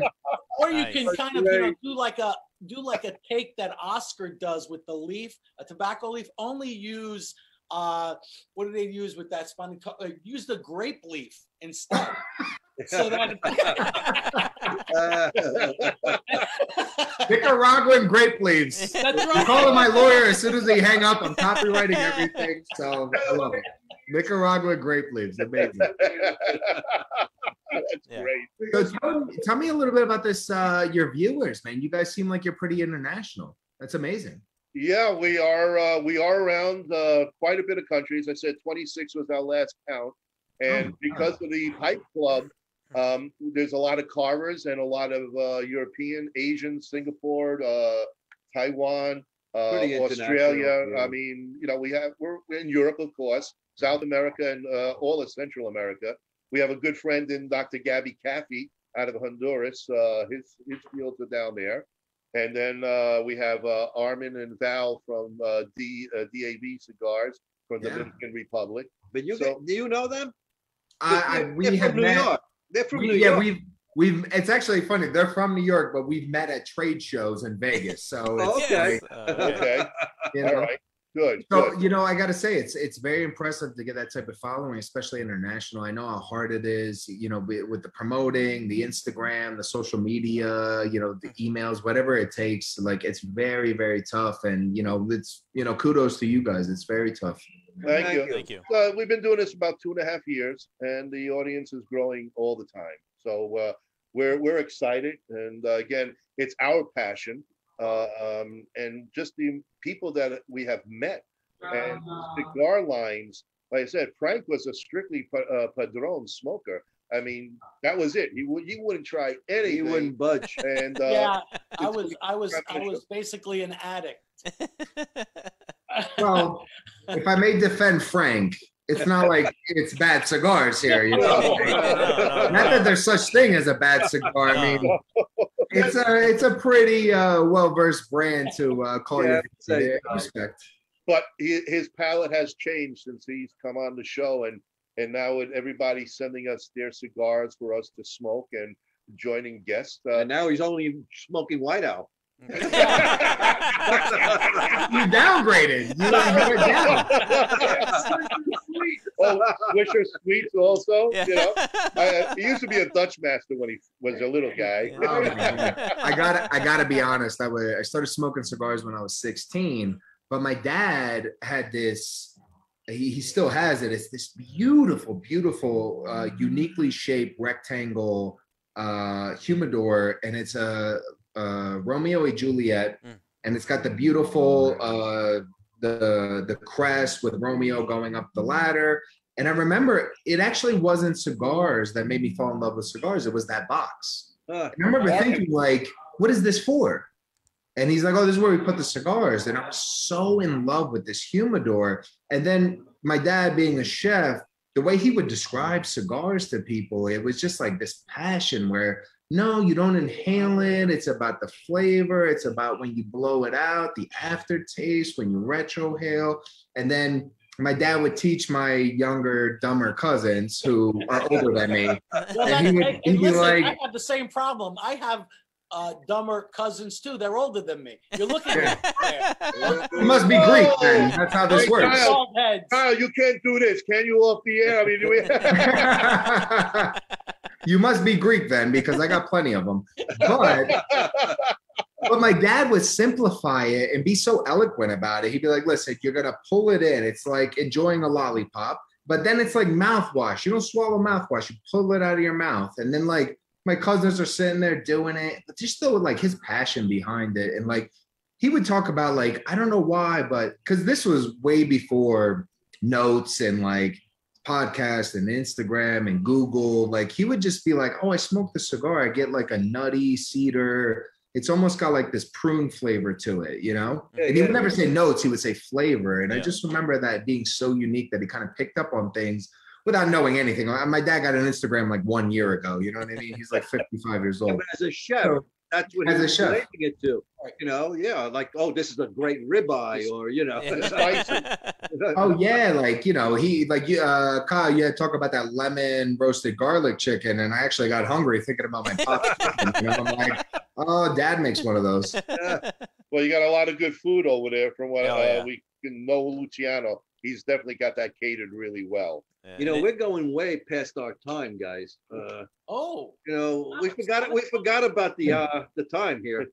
Let me let's grab Luciano. Yeah, we have and to talk about the foundation. I'll let him wrap it up. I would like him to speak about the charity a little bit, and you know, Nice we'll keep meeting going you, with Mike. it. Yeah. It was a thank you, pleasure thank meeting you. you guys, Look good, and look good. we live here full time now. So if you guys are coming down, Yeah, we'll be down Thursday. Yeah. I'll be in Jalapa, but Friday I'm good. I'm actually so doing I'm this actually from the airport right working now. with a local hotel. It's right in the middle of Esteli. It's about 10 minutes from where we are currently. Oh, okay. And I'm trying. We already have a corporate rate there. I think it's only $40 a night or $50 a night, but that includes a nice breakfast.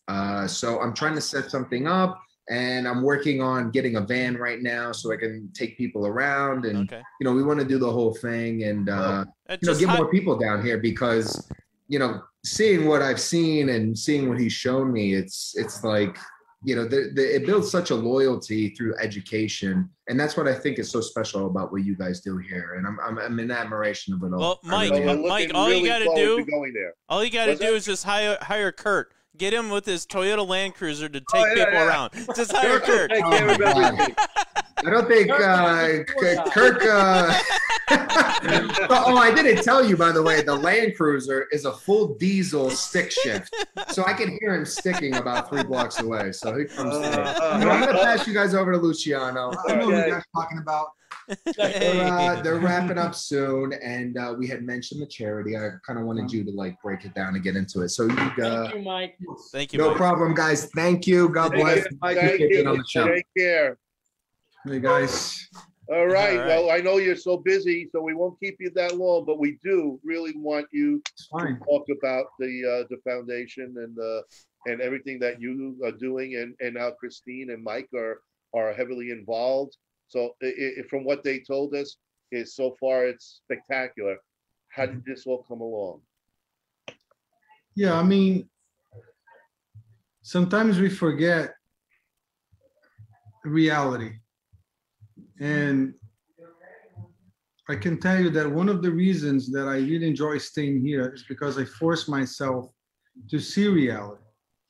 We talk about poverty, but I believe that most of the Americans have no idea what that truly is. And I'm not saying that people don't suffer. Of course, we have poverty in America, but I can't even explain to you guys. It's a different level. Talking about a place where every week I go, there is a funeral of a 12-year-old or 14-year-old or 9-year-old. Kids are dying, and some of the kids are dying of starvation.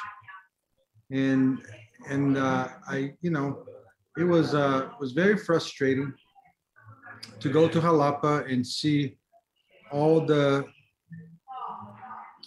this powerful economics that the tobacco industry drives down there, and see that not much has changed in terms of the reality of that people. And what I can say is there are many reasons. I mean, we cannot fix everything, but we cannot be blind to the reality. And the reality is that there's a lot of people suffering there. We have a bunch of very, very nice guys, a lot of good people there who treat their employees well, fairly, who cares about people. But unfortunately, we do have a system where some guys don't do the same thing. And sometimes they employ hundreds of people. And that we're talking about people making less than $2 a day. That they just cannot survive with that money, you know, and it's really sad. And there's no, and for this is a third world country. This is a very poor country, and the tobacco industry cannot change everything, but we can do better. You know, I think that's the point. We can do better. So when we decided to do this, we never marketed our company as a charitable company, because I don't believe, actually, I know it sounds weird, but I don't believe in charity. I believe that if every single entrepreneur, every single business person creates a business and treats their employee fairly and pay fair wages and develop uh, the economy, we wouldn't need charity. You know, charity exists because of, unfortunately, because of, oh, for many reasons. You know, there's not resources for everybody. We know that we live in a messed up world, but you know, we decided to uh, create some sort of catalyzer, you know, a way for people to get involved and help and support this community. And we started small. We focus on the most needed families, people that have kids with special needs. It's very sad to know that in that area in Jalapa, uh, for some reason, which I don't know historically, I don't know the anthropology of it, but I know that they married to each other, like cousins and cousins and stuff. So there is a genetic issue where almost 20% of the kids have some sort of autism or other serious complications, convulsions, birth defects of all sorts. So our kids that their moms needs to stay home to take care of them, they cannot work. So it's just usually the father that works, or sometimes if the father passes, that family just don't have anybody. So we focus on the most needed first. And we started with 17 families. Now we are supporting about 50 families that we are basically giving emergency support. Like we feeding them. We have a packet that we distribute food, goes with eggs, chicken, rice, beans, everything that's enough to support them for a week. And we distribute that food every single week so we can monitor them and can see how they develop. And we have a tremendous partner there, which is actually the person who's responsible for one of our farms. And she's a volunteer. What is beautiful about our foundation is that every single penny that goes to this foundation, it's actually being applied to buy food and build houses for these people. So there's no staff being paid. Every single one in this operation, they work in a volunteer basis. And that's what is beautiful. You can see how much, you can see like even the people from the cities around Jalapa and in Jalapa itself, everybody getting involved and trying to help each other because they need it. And you know, it's been a quite interesting journey. It really changed my life. You know, it is somehow part of our DNA as a company. We started as a company focused on humanity, you know, focus on our employees. And we going, you know, Mike just started with us, and we going over the history of our factory and seeing all the pictures of our employees. And then he pointed out and said, you know, I can see like a lot of familiar faces, people that are still working to our factory for almost like 7, 8, 9, 10 years. Wow. So we have that culture. You guys know, I already told you the story about Lester, a guy who started with us. About that. Yeah, a guy who, you know, worked with us for a little more than 7 years, I think. And we found him in the street, man. He was there. He had no job, and we noticed he was a good kid, hardworking kid. Now he's married. He has kids. He's one of the leaders of our factory. He's a go-for guy. He knows every single part of the process. He's a very good example of what we believe in. So, but I thought, you know, just doing the factory business, employing people was enough until I saw what is going on in Jalapa. We expanded our operations there. And when you start seeing the reality of these families, you visit their houses, it's just heartbreaking. It's impossible for you not to be moved to help somehow, you know. Mike probably told you the story, you know, when we went to the house of Elias. Yes, I saw this child out front. I saw this. Yeah, I saw this malnourished kid. He could barely, well, he could not stand. He was just kind of skin and bones, and no hope, no hospitals nearby, no one to take care of him. Just his grandfather and an old man of 87 years old. You know, who could not, he could barely see too. So it was crazy because we went there by accident. We were going to visit one family, and then we saw this kid tied to a chair. and that was kind of heartbreaking. We went to the house and we noticed he was by himself. He couldn't speak. And a few minutes later, his grandfather arrives, and we asked why he's tied to a chair. He said, well, because if I let him out, he will just eat the chicken feces from the ground. And only having one meal a day and just beans that he grow in his backyard, and he's trying to sell spices to survive. You know, I mean, this is one story of many, and we've been visiting these families and trying to somehow give them support to change, and so they can feel taken care of. So I think that's pretty much it, man. That's what we're doing. We are growing organically and trying to help as much as we can. We ran a campaign where Ace Prime matched all the funds because we had to establish the foundation here. And while we didn't have the foundation, people were donating through Exodus Road, which is this amazing organization that fights human trafficking, and they work hand to hand with the U.S. State Department and some other, American law enforcement agencies. And they actually decided to support and basically collect the money to support here. But we could not send the money here until we had the foundation started. That's why we decided to create this matching fund. So whatever was raised in the United States, we gave the equivalent here in the local currency to support, buy food, and you know. So John, if any of our listeners want to donate to this foundation, could you tell them how they can do so? Yes. So let me get their website here, and I'll tell you right now.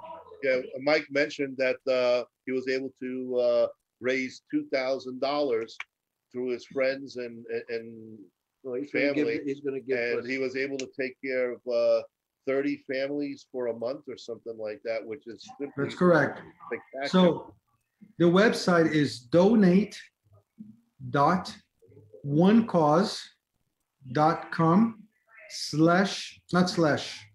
Well, how you call the bar? / Yeah. Yes, the relief. That's it. It's donate.onecause.com relief. / Okay. All right. We're going to get that out on our page, Luciano. I'll definitely get that going. Kyle, if we can put something together. Do you guys have a certain page or a picture or something besides the one with you and the child? Is there something that we can put?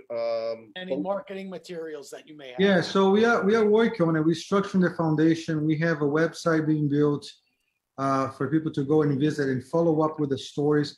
I actually just received today.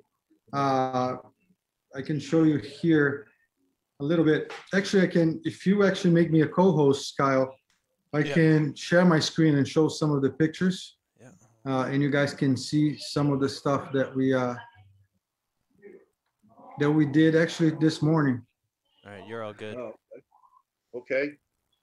Yeah, we'll take a look. Kyle will definitely take a look at that, and we will post that for you guys for sure, and whatever we can do on our end to get Here it this is. out. Kyle already did. So these are the people that we delivered food this morning. See, this is Virginia. I know her. She has special needs. She's an old lady, but she can speak too. This guy, as you can see, it's completely malnourished. Osman, Melva. So we have all the names of people who are receiving the packets and the food. Oh yeah, yeah. Right here. Okay.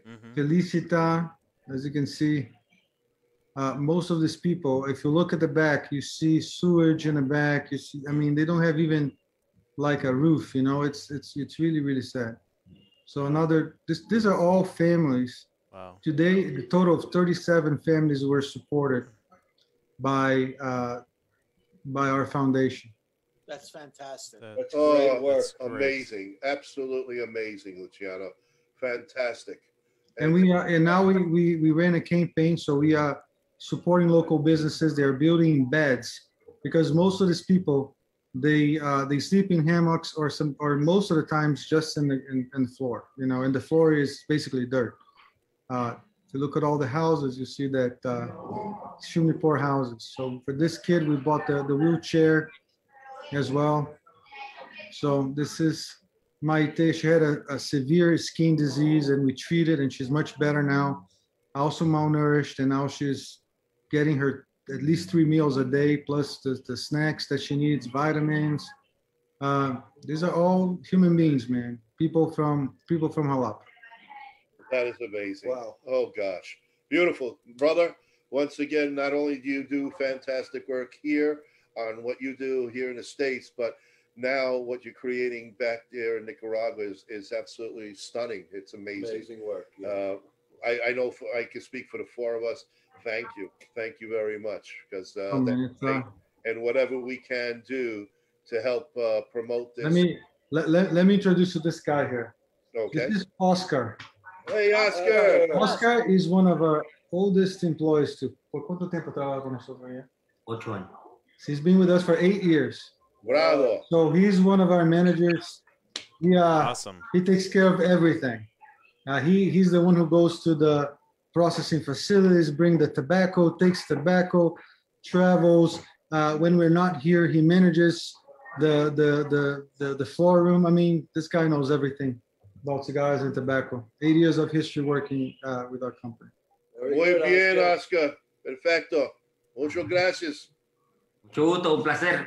Buenas noches, hermano. Bueno, Bien, bien. era la hora que Está bien. Buenas noches.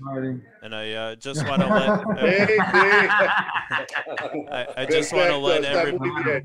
let everybody know that if you go to our Facebook page right now, I posted that link to that website to donate. Please, if you can, whatever you want, any amount is welcome. Absolutely, any amount. Absolutely. Hey, I'm not checking my Facebook. I just checked once. I know there's some friends, brothers watching. Just want to say thank you for supporting. Thanks for the messages. I'll check them later. A big hug to Bo, because I know Bo is there watching, and I know Gary Levine sent me a message. So nice to talk to you, Gary. A lot of people are texting me right now, so I just could not take all the text messages because we are having this gathering here at the house. Well, one of our fellow listeners who has really become a fantastic follower and friend over our show, Bruce Stark, has been listening to us for a few months every week. He just, because what he just heard, he just donated $50 to your cause.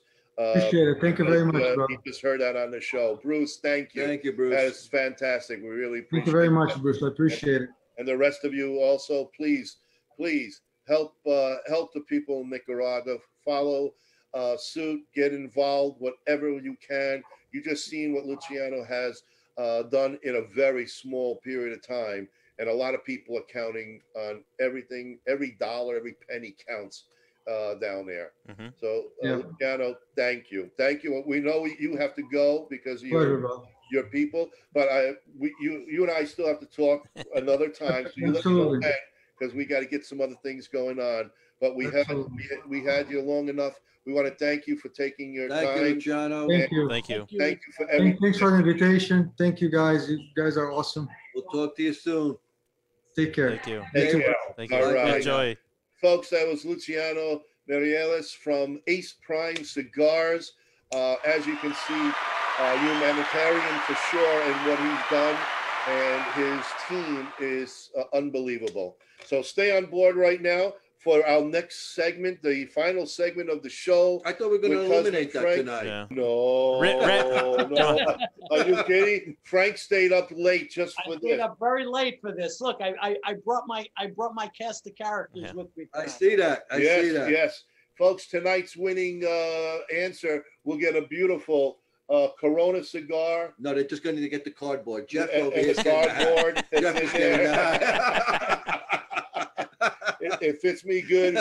Jeff really wants it. He really does. So stay on board. We're going to do a fast 3-question for us only. Quick one. Here we go. Rapid fire. Let's go. They call it the lightning round. Yes. Okay, 1876, guys. This week in history, this person actually receives a patent for this revolutionary new invention. 1876. The cotton gin. His first name is Alexander. Graham Bell. Graham Bell. So There you Telephone. There you go. Sorry. Marconi. Marconi. Well, since we're on getting patents, we will move to 1899, this week in history. The patent office in Berlin registers this patent. It's a type of medicine, is your clue. In what year? The 1899. the antibiotic. Right? No, antibiotic is wrong. Aspirin. Aspirin. Oh, there you go. There you I go. like Jeff wins the hat. One more for us, and then we're going to give it to the folks. All right, one more for you guys. All righty, we're going to go to 1959. Ooh, okay. Great year. 1959. Great Bob year, Frank. Bob should remember this. Okay. All right. He got a brother out of that year. Yeah. Yeah, and this this doll makes its debut at the New York Toy Fair. Barbie. Yeah, that's an easy one. There you go, Barbie. All right, this is for you folks. Everybody's listening. Frank is going to make it difficult. Bruce, if you win, we'll send you the cardboard like you asked for. Yeah. I think I'm ready to give Bruce the cardboard. All right. Should I take it out? Should I take No, it? not yet. Not yet. It's going to lose its form. All right, folks. Go ahead. Kyle, get ready for the music. This is for the matchstick now. This is for the matchstick. In 2004, this popular TV personality is convicted of the felony of obstructing justice in 2004, this week in history. And she was a big celebrity, big TV celebrity. Just saying.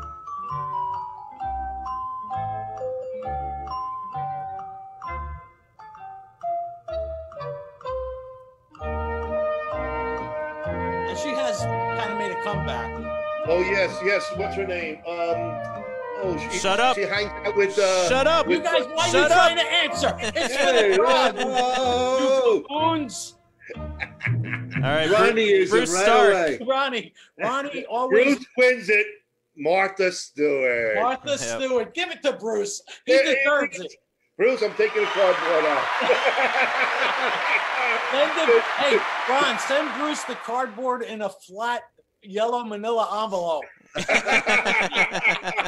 Nice job, Bruce. Nice job.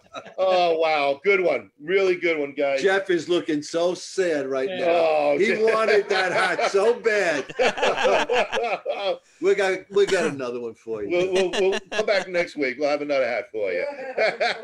All right, Frank. That was a good one. Good one, Nice man. one. Hey, Good everybody. I know we went way overboard, but obviously you can see the special guests that we have. Yeah, but come on. How often do you get to meet AJ Fernandez? not often at all. First time, man. And Mike and his wife Christine are heading up a fantastic fundraiser and group.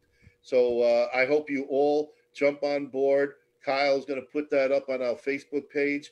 And folks, if you can donate anything, they can use it. Bruce, again, we want to thank you for your donation. Hold on. Bruce Go ahead. says, give Jeff the hat. He's going to send another $25 to donate.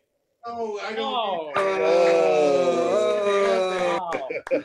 Bruce, take the hat for crying out loud. Are you kidding me? Jeff is dancing over here now. Look at him. He's only going to donate if he gives him the hat. You're amazing, Bruce. For that, Ron, you know what? Send them just an empty manila envelope. And this way, You know what? Send him a picture of the hat. that's right. There you go. We're sending him the head. Yeah. Thank you, man. Thank you, Bruce, Bruce. I got something else I'll send you then too. Okay. Yeah. All right. Like a bomb. Bruce, thank you, really, from all of us. Thanks, people. And for all of you listeners, thank you so much. And it was an amazing show. We can't thank you enough for joining. Keep sharing. Keep having your watch party. See you next week. We'll see you next week. Keep on smoking. Take care, folks. Good night, everybody. Good night. Hello, man.